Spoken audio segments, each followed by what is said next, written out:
Kita kalau udah bicara kubur ini, waduh ya Pak Buya, bikin lemes.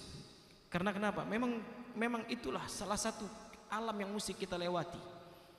Dari dulu kita hidup di alam janin, kita hidup di alam rahim, kemudian Allah hidupkan lagi di alam dunia. Kemudian sebelum kita berada di alam akhirat, ada alam-alam lagi, termasuk daripada alam barzakh. Kuburan itu termasuk salah satu alam yang 7 alam Allah ciptakan, yang disebut dengan alam barzakh. Termasuk alam mesti dilewatin. Ya, maka tatkala nanti sudah lewat semuanya, belum ada pertanyaan tentang ibadah kita nanti. Bangkitkan dulu dari alam kubur.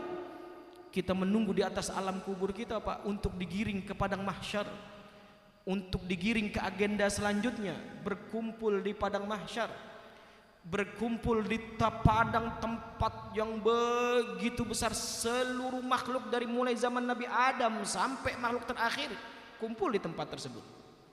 Banyaknya kayak apaan coba pikirin Pak. Sebelum kita digiring ke tempat tersebut, dibangkitkan di alam kuburnya masing-masing, kita berdiri saja di alam kubur kita bisa diperkirakan berdirinya saja alfu sanah, 1000 tahun. 1000 tahun. Hufatan urah, berdiri di atas alam kubur kita semuanya, masya Allah, Allah hidupkan kembali tanpa pakaian, tanpa sehelai benang pun. Sampai Sayyidah Aisyah tatkala Rasulullah menceritakan kayak begitu, menangis Sayyidah Aisyah, ya Rasulullah, kulluna urah, ya Rasulullah, nanti kita bangkit dalam keadaan tidak berpakaian ya Rasulullah. Naam ya Aisyah, iya wahai Aisyah. Menangis Sayyidah Aisyah radhiyallahu anha, betapa malunya ya Rasulullah, betapa malunya ya Rasulullah, itu hari begitu memalukan ya Rasulullah. Apa kata Rasulullah, ya Aisyah, di itu hari sudah tidak ada lagi satupun yang dapat berfikir ke arah-arah yang sesuatu difikirkan di dunia.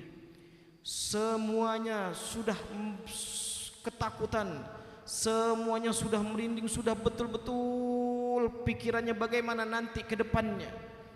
Bahkan saking takutnya mereka tatkala akan menghadapi pertanyaan di padang mahsyar, sudah keluar keringat terlebih dahulu, yang keringatnya ada yang sampai mata kakinya, ada yang keringatnya sampai dengkul lututnya, ada yang keringatnya bahkan sampai tenggorokannya, saking ketakutannya dari pertanyaan Allah Subhanahu wa ta'ala. Baru dikumpulkan di mahsyar, baru dibuka persidangan satu-satu.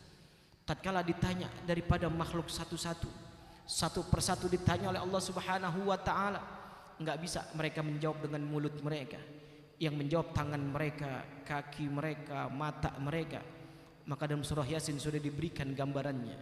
Kata surah Yasin, al-yawma nakhtimu ala afwahihim wa tukallimuna aydihim wa tashhadu arjuluhum bima kanu yaksibun.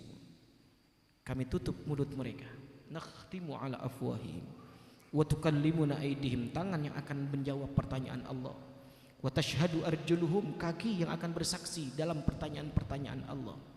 Itu segitunya itu hari Pak Bu.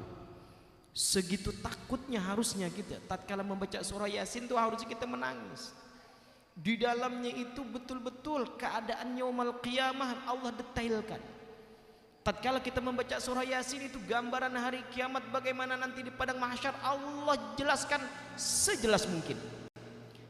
Maka kalau sampai kita baca surah Yasin beserta maknanya Bu, waduh rasanya itu masya Allah ya, dalam tafsir-tafsirnya begitu menakutkan. Maka tatkala itu baru Allah akan membuka pertanyaan. Pertama kali ditanya dari seluruh hamba yang Allah tanya adalah masalah as-shalah, salat kita. Awwalu ma yuhasabu bihil abdu yaumal qiyamah as-shalah, kata Nabi. Pertama kali pertanyaan yang akan ditanya oleh Allah adalah as-shalah, salat kita. Maka salat ini adalah daripada a'zamul faraid, sebuah kefarduan, sebuah kewajiban yang paling besar dibanding yang lainnya. Karena pertama kali ditanya adalah masalah salat.